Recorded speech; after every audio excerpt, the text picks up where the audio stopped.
Tout simplement, donc en préambule, il me paraissait intéressant de vous faire partager ces analyses-là, qui ne sont pas bien évidemment les miennes, mais tirées d'analyses sociologiques et d'études sociologiques. Hein. Donc c'est juste un petit cliché, et vous comprendrez par la suite pour quelle raison je débute ma présentation par ce cliché. Donc tout simplement l'évolution de la prise en compte de la pratique sportive en France aujourd'hui, hein, d'une manière générale. Et à l'arrivée, donc cette fameuse analyse, comme quoi l'adhésion à la démarche compétitive, aujourd'hui, en 2014, c'est devenu minoritaire. Donc on garde en mémoire cette petite analyse, et très, très rapidement, vous allez effectivement comprendre pourquoi. Alors le pôle développement donc, a été mis en place depuis maintenant une saison. Il a été mis en place en fonction au regard du schéma directeur de progrès réalisé donc par le volant politique, la fonction politique. C'est maintenant c'est la feuille de route de la fédération, et donc la direction technique s'est organisée au regard de ce schéma directeur de progrès qui comporte deux axes, deux notions aussi, la notion de quantité, c'est simple à comprendre, et la notion de qualité. Imaginons un certain nombre de personnes formées, eh bien, essayer de jumper sur les formations plus performantes, etc., etc. Donc voilà, deux notions avec deux axes dans ce schéma directeur de progrès. L'axe interne, donc à l'ouest, rien de nouveau, hein, c'est quelque chose que tout le monde connaît, que la fédération vit depuis de nombreuses années. Et puis aujourd'hui, un nouvel axe original, le développement externe, qui là s'appuie notamment sur des dispositifs de l'État existants que l'on va balayer très rapidement tout à l'heure, comme par exemple la politique de la ville ou les nouveaux rythmes scolaires, etc. Voilà. Bien évidemment, la structuration du pôle développement ne s'est pas faite très rapidement. Il a fallu bien évidemment, au regard de la feuille de route politique, organiser nos actions, structurer. L'objectif était multiple, hein, parce que le développement, vous le savez tous, c'est vraiment une grande valise, et on peut très facilement se disperser. Et il a fallu au départ, avant de se lancer dans les projets actions, mettre en place des stratégies au regard des actions souhaitées par le volant politique, et surtout ne pas disperser nos ressources humaines, et puis bien évidemment nos ressources financières. Donc la structuration s'est déroulée de manière relativement simple, puisque tout était identifié, et grâce également aussi, et j'en profite tout de suite pour remercier tous les collègues qui participent à ce grand chantier, à cette nouvelle aventure pour la fédération, les collègues cadres techniques, qu'ils soient CTS ou cadres privés dans les ligues ou les départements qui m'accompagnent, parce que sans eux, je crois qu'on n'aurait pas réussi, en tout cas cette année, à réaliser tout ce que l'on a réalisé. Et à la fin de mon diaporama, je vous les présenterai très rapidement. Donc voilà la présentation générale de ce pôle développement. Alors là, plus précisément, donc les deux axes dont je vous ai parlé tout à l'heure.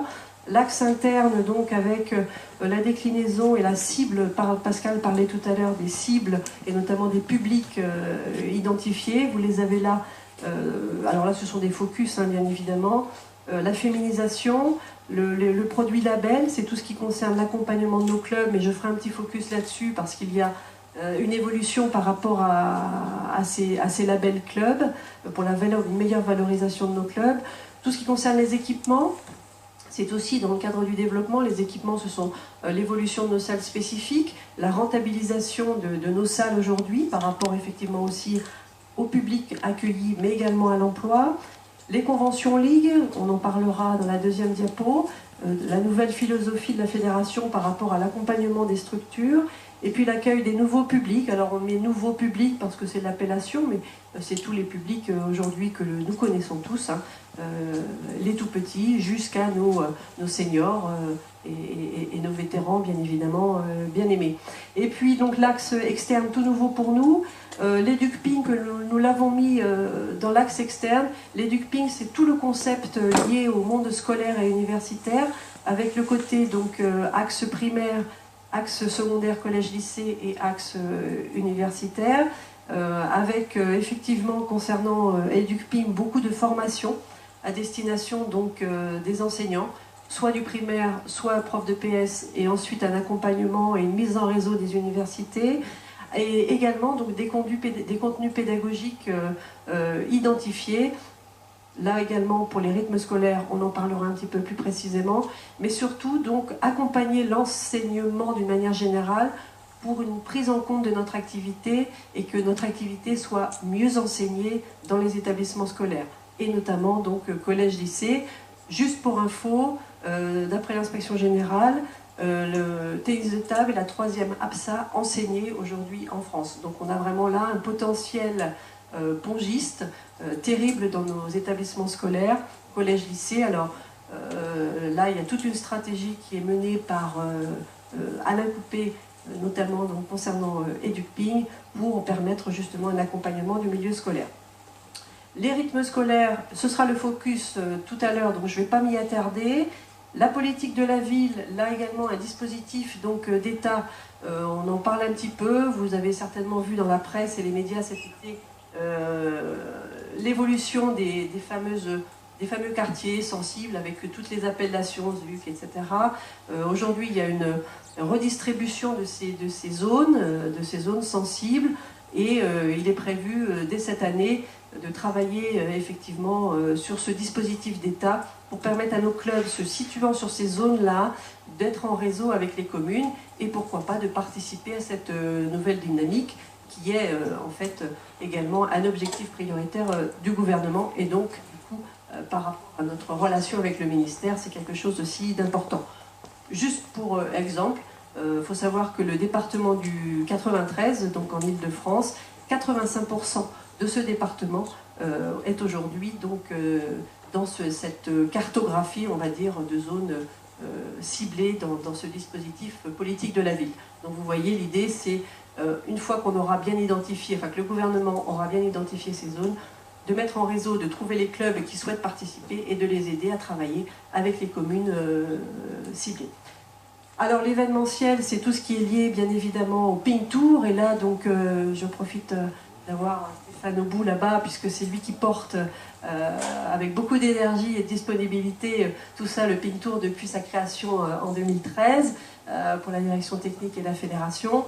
Donc voilà, ce sont tous les événements aujourd'hui que la fédération donc, met en place pour, alors je le mets entre guillemets, pour exporter notre activité d'une autre façon, et en tout cas donc rendre visible notre activité auprès des communes, auprès des passants, auprès des gens qui à un moment donné vont prendre une raquette et une balle et vont pouvoir de façon ludique, avec des univers identifiés, donc pratiquer notre activité et si possible sous le soleil et non pas sous la pluie. N'est-ce pas Stéphane? Et lié donc à ce dispositif donc, du Ping Tour, il y a bien évidemment l'adhésion. Ce sera le focus de fin de diaporama, dont je ne vais pas non plus m'y attarder. Tu me fais des signes, hein, Stéphane, parce que je peux y parler du développement pendant un week-end. Alors, en interne, donc j'ai parlé tout à l'heure des publics cibles. Notre idée, c'est de permettre d'accompagner encore mieux donc, toutes nos structures, clubs, départements et ligues, pour permettre un accueil, d'améliorer notre accueil pour tous les publics dans nos structures, et pouvoir développer de nouveaux produits, un petit peu à l'image du Fit Ping Tonic que vous connaissez certainement aujourd'hui. Le Fit Ping Tonic qui maintenant prend énormément d'essor aujourd'hui à la fédération. Hein. Il y a plus de 100 clubs, 120 clubs répertoriés, cartographiés sur le site de la fédération aujourd'hui, avec toute une dynamique concernant la féminisation, on le verra plus tard, mais également donc, tout ce qui concerne également les seniors, et le nouveau produit qui est dans les tuyaux. Alors voilà, et Eric est là, le nouveau produit qu'on appelle Ping Santé aujourd'hui, qui va sortir certainement en fin de saison. C'est un nouveau produit à destination des personnes qui souhaitent, à travers le tennis de table, Ping Santé bien-être, voilà, je vais le rentrer ce vocable-là. C'est donc Eric Labrune qui porte ce dossier-là aujourd'hui pour la fédération.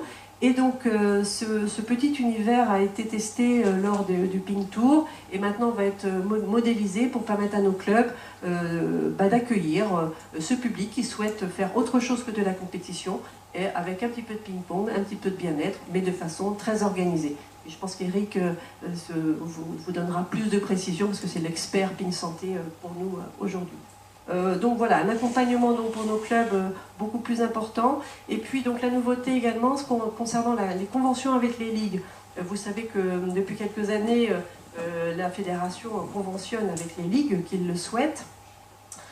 Depuis donc septembre 2013, une nouvelle philosophie, une nouvelle démarche politique est lancée pour permettre un accompagnement individualisé de nos ligues.